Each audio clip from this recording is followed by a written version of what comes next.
நண்பர்கள் அனைவருக்கும் வணக்கம். இன்று ஒரு தகவல். திம்மையாபுரம் அப்படின்னு ஒரு கிராமம் இருக்குது. அந்த கிராமத்தில் உதவும் கரவங்கள் அப்படின்னு ஒரு மருத்துவமனை இருக்குது. ஒரு நாள் காலையில் 6 மணிக்கு பார்த்தீங்க அப்படின்னு சொன்னால் ஒரு ஆட்டோ வேகமாக வருது. அந்த ஆட்டோவில் ஒரு வயசான பெரியவரும் அவருடைய மகனும் வராங்க. வந்துட்டு அந்த ஆட்டோவில் இருக்க பெரியவரை இறக்கி உடனடியாக அவசர சிகிச்சை பிரிவுக்கு எடுத்துக்கிட்டு போகிறாங்க. அவர் ரொம்ப மூச்சு விடுறதுக்கு கஷ்டப்பட்டுக்கிட்டு இருக்கார். உடனே அவர் மகன் போயிட்டு உடனடியாக எங்கள் அப்பாவுக்கு வைத்தியம் பார்க்கணும் அப்படின்னு சொல்லிட்டு ரொம்ப கெஞ்சி கேட்குறாரு. அந்த கவுண்டரில் இருந்த ஒரு செவிலியர் என்ன சொல்கிறாங்க அப்படின்னு சொன்னால், முதல்ல நீங்கள் போய் அட்மிஷன் கவுண்டருக்கு போயிட்டு அட்மிட் பண்ணுங்கள், அதுக்கப்புறம் தான் நாங்கள் ட்ரீட்மெண்ட் பண்ணுவோம், அதுக்கு முன்னாடி ட்ரீட்மெண்ட் பண்ண மாட்டோம் அப்படின்னு சொல்லிட்டு ரொம்ப அலட்சியமாக பதில் சொல்கிறாங்க.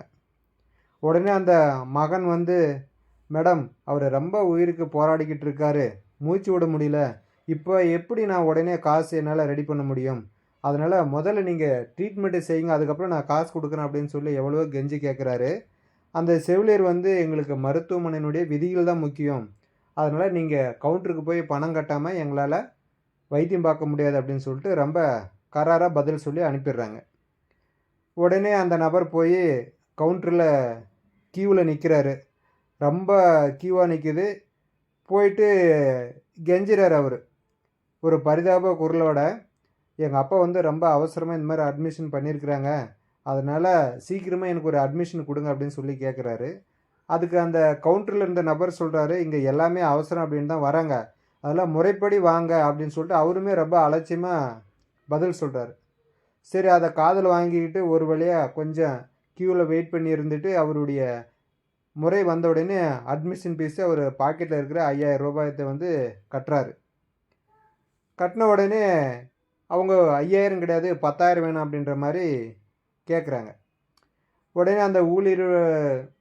உடனே அந்த மகன் வந்து ரொம்ப அதிர்ந்து போகிறான்.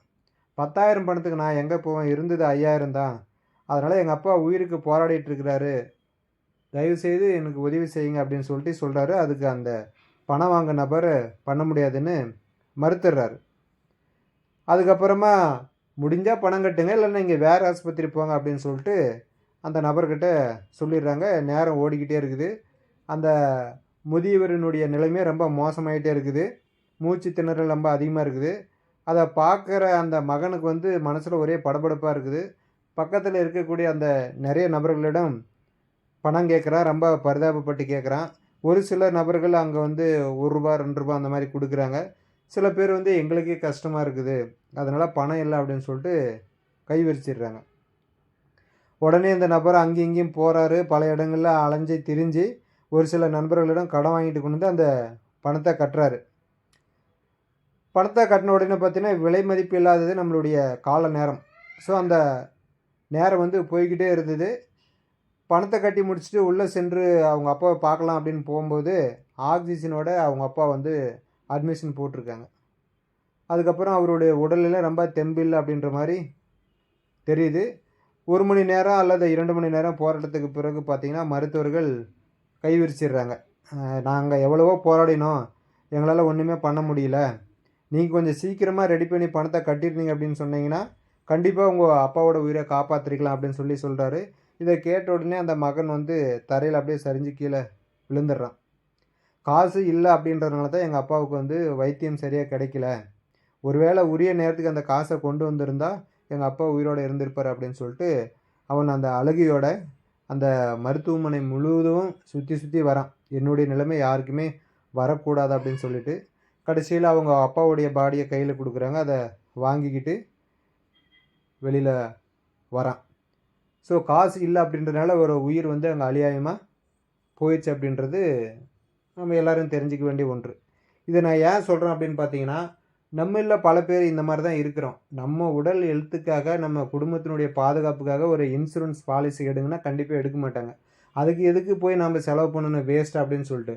ஆனால் ஒரு எதிர்பாராத விதமாக ஒரு விபத்தில் ஹாஸ்பிட்டலுக்கு போனோம் அப்படின்னு சொன்னால் அங்கே முதல்ல கேட்குறது இன்சூரன்ஸ் கார்டு வச்சுருக்கீங்களா அப்படின்னு தான் கேட்பாங்க. ஸோ இன்சூரன்ஸ் கார்டு இருந்துச்சுன்னா அட்மிஷன் போட்டுக்கலாம், முதல் ட்ரீட்மெண்ட்டு, ஃபஸ்ட் எய்டு எல்லாமே பார்த்துக்கலாம். அதுக்கப்புறம் பணம் தேவை என்னன்றதை நம்ம சுதாரிக்கிறதுக்கு உண்டான டைம் கிடைக்கும். ஆனால் எதுவுமே இல்லாத போனீங்கன்னா இந்த மாதிரி நம்மளை ஹாஸ்பிட்டலில் அலைக்கழிப்பு தான் செய்வாங்க. அதே மாதிரி ஒருத்தருக்கு ஒரு விபத்து, ஒரு சர்ஜரி அப்படின்னு ஹாஸ்பிட்டலில் போனீங்க, இன்சூரன்ஸ் இல்லாமல் அப்படின்னு சொன்னால் நம்ம 10 வருஷம் 15 வருஷம் சேமித்து வச்சுருந்த எல்லா காசும் அங்கே கரைஞ்சிரும். அதுக்கப்புறம் அதுலேருந்து மீண்டு வர்றதுக்கு 10 வருஷம் ஆகும். ஸோ எல்லோரும் ஒரு இன்சூரன்ஸ் பாலிசி எடுங்க. கண்டிப்பாக எல்லாத்துக்கும் ஆபத்து காலங்களில் உதவும் அப்படின்றத சொல்லிக்கிறேன். அடுத்ததாக மைவி 3 ஆர்ட்ஸில் நேற்று நடந்தது 4ஆம் தேதி ஈரங்கி, அடுத்தது 7ஆம் தேதி அப்படின்னு சொல்லியிருக்காங்க. ஸோ இது நேற்றே சொல்லிட்டாங்களாப்பா, இப்போ ஏப்பா நீ சொல்கிறீங்க அப்படின்னு சொல்லி கேட்கலாம். எனக்கு அந்த செய்தி கேட்ட உடனே எனக்கு வீடியோ போடணும்னு எண்ணமே இல்லை. என்னடா அதை தள்ளி தள்ளி போயிட்டே இருக்குதுன்னு சொல்லிட்டு. இருந்தாலும் நம்மளை நம்பி ஒரு சில கஸ்டமர்ஸ், ஒரு சில உறுப்பினர்கள் இருக்காங்க. ஸோ அவங்களுக்கு இந்த தகவலை சொல்லணும் அப்படின்னு தான். ஸோ 7ஆம் தேதி தான் அடுத்து இறங்கி வர்றதா சொல்லியிருக்கிறாங்க. அதை நீங்கள் கோர்ட்லேயே பார்த்துருந்தீங்கன்னா தெரிஞ்சிருக்கும். பிடிஎஃபாகவே வந்திருக்குது. என்ன ரீசனால் தள்ளி போயிருக்குன்றது அதிலே போட்டிருப்பாங்க. காவல்துறை மைவி 3 ஆர்ட்ஸ் நிறுவனத்தை இன்னும் விசாரிப்பதற்கு உண்டான கால நேரம் எங்களுக்கு வேணும். அதை கொடுத்தா மட்டும்தான் நாங்கள் விசாரித்து அதுக்குண்டான ஆவணங்களை கோர்ட்டில் எங்களால் சப்மிட் பண்ண முடியும் அப்படின்னு சொல்லியிருக்காங்க. ஸோ அதன் அடிப்படையில் 7ஆம் தேதி தள்ளி வச்சுருக்கிறாங்க. ஸோ இதுக்கு ஒரு முடிவு கண்டிப்பாக நம்மளுக்கு தெரிஞ்சு தான் ஆகணும். அடுத்த வாய்தா அப்படின்னு சொல்லி போயிட்டே இருந்தாலும் நல்லதோ கெட்டதோ கண்டிப்பாக என்றைக்கா ஒரு நாளைக்கு நம்மளுக்கு உண்டான தீர்வு கிடைக்கணும். அப்போ தான் நம்ம அடுத்த வேலையை பார்க்க முடியும். இல்லைனா இதே நமக்குள்ளே ஒரு மண்டையில் எறும்பு போயிட்டு குடையிற மாதிரி போயிட்டே இருக்குது. இன்றைக்கி என்ன நடக்கும், நாளைக்கு என்ன நடக்கும், அடுத்தது எப்போ வாய்தா வரும் அப்படின்ற மாதிரி விஷயங்கள் நம்மளை சுற்றியும் போய்கிட்டே இருக்குது. ஏன்னா நம்ம அதுக்குள்ளார அவ்வளோ கமிட்மெண்ட் ஆகியிருக்கிறாங்க நிறைய உறுப்பினர்கள். ஸோ 7ஆம் தேதி என்ன தகவல் வருது அப்படின்றத நம்ம வெயிட் பண்ணி பார்த்து தெரிஞ்சுக்கலாம். நல்லது நினைங்க, கண்டிப்பாக நல்லதே நடக்கும் அப்படின்றத இதன் மூலிமா சொல்லிக்கிறேன். மீண்டும் அடுத்த ஒரு தகவலுடன் உங்களை சந்திக்கிறேன். நன்றி, வணக்கம்.